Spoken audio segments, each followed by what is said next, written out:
دوستو اکثر لوگ سوچتے ہیں کہ نیل ندی میں ملی فرعون کی لاش کی پہچان کیسے ہوئی ہوگی کہ یہ لاش فرعون کی ہی ہے۔ سال 1891 سے پہلے کسی کو بھی نہیں معلوم تھا کہ خود کو خدا کہنے والے فرعون کی لاش کا کیا ہوا تھا، کیونکہ سمندر میں غرق ہونے کے بعد اس کا کہیں بھی کوئی بھی تذکرہ نہیں تھا۔ آسمانی کتابوں تورات، بائبل اور قرآن میں فرعون کا ذکر تفصیل سے کیا گیا ہے کہ حضرت موسیٰ علیہ السلام اور بنی اسرائیل کا پیچھا کرتا ہوا فرعون اپنی پوری فوج کے ساتھ پانی میں ڈوب کر مر گیا تھا، جبکہ حضرت موسیٰ علیہ السلام اور ان کی قوم کو پانی نے اللہ کے حکم سے راستہ دے دیا تھا۔ اس کے بعد فرعون کا کیا ہوا اس بارے میں بائبل اور تورات میں کوئی ذکر نہیں ہے، لیکن قرآن میں فرعون کے انجام کے بارے میں ایک ایسی بات کہی گئی تھی جس کو سال 1891 سے پہلے کوئی بھی نہیں سمجھ پایا تھا۔ قرآن کی سورہ یونس آیت نمبر 92 میں کہا گیا تھا، بس ہم تیرے جسم کو محفوظ کر کے رکھیں گے تاکہ تو آنے والی نسلوں کے لیے ایک سبق بنے۔ دوستو یہ واقعہ آج سے تقریباً 3500 سال پہلے پیش آیا تھا۔ فرعون کے ڈوب کر مرنے کے بعد پانی نے اس کی لاش کو سنبھال کر رکھا اور ایک دن اچانک باہر پھینک دیا، جبکہ پوری فوج کا کوئی نام و نشان نہیں ملا۔ ایک شخص نے اس کی لاش کے بارے میں اس وقت کے مصر کے بادشاہ کو بتایا اور اس کو لے جا کر دربار میں پیش کیا۔ بادشاہ کے حکیموں نے اس کی لاش پر اس زمانے کے کیمیکلز لگا کر اسے پورے احترام کے ساتھ محفوظ کر دیا، لیکن ممی فائٹ کرتے وقت ان سے ایک غلطی ہوئی کہ فرعون چونکہ سمندر میں ڈوب کر مرا تھا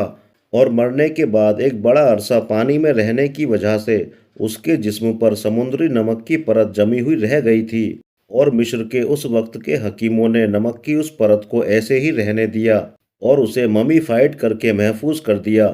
اب وقت گزرتا رہا، زمین اور آسمان نے بہت سارے انقلاب دیکھے جن کی غرض میں لوگ فرعون کی اس لاش کو بھول گئے،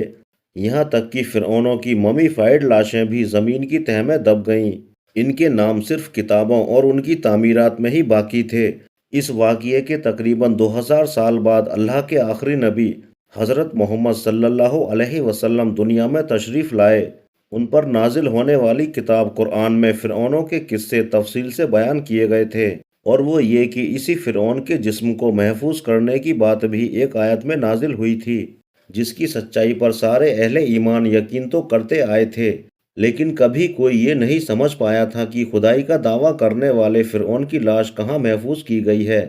اور کس طرح سے اسے آنے والی نسلوں کے لیے عبرت کا نشان بنایا جائے گا۔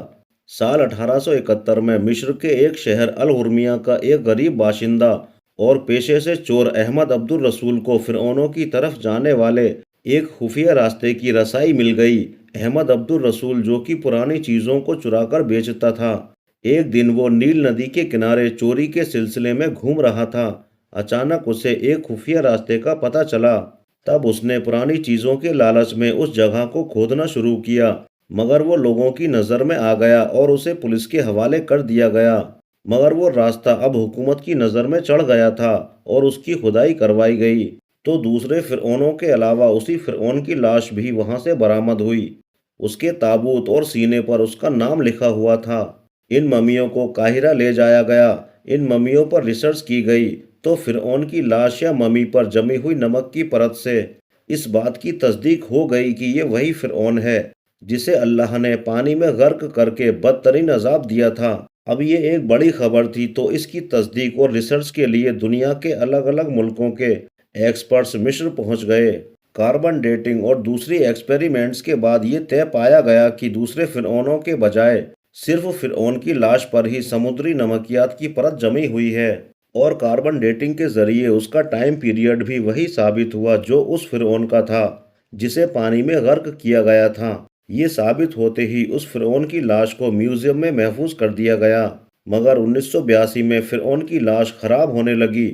تو اس وقت کی مصر کی حکومت نے فرانس کی حکومت سے درخواست کی کہ فرعون کی ممی کو خراب ہونے سے بچایا جائے اور ماڈرن سائنس کے ذریعے اس کی موت کی وجہ کی بھی تحقیق کی جائے۔ چنانچہ مصر کی حکومت نے فرعون کی ممی کو فرانس بھیجنے کی کارروائی شروع کر دی۔ جب فرعون کی لاش کو فرانس پہنچایا گیا تو ایئرپورٹ پر اس دور کے فرانسیسی پریزیڈنٹ خود اپنے منسٹرز اور آفیسرز کے ساتھ فرعون کی ممی کا استقبال کرنے کے لیے پہنچے۔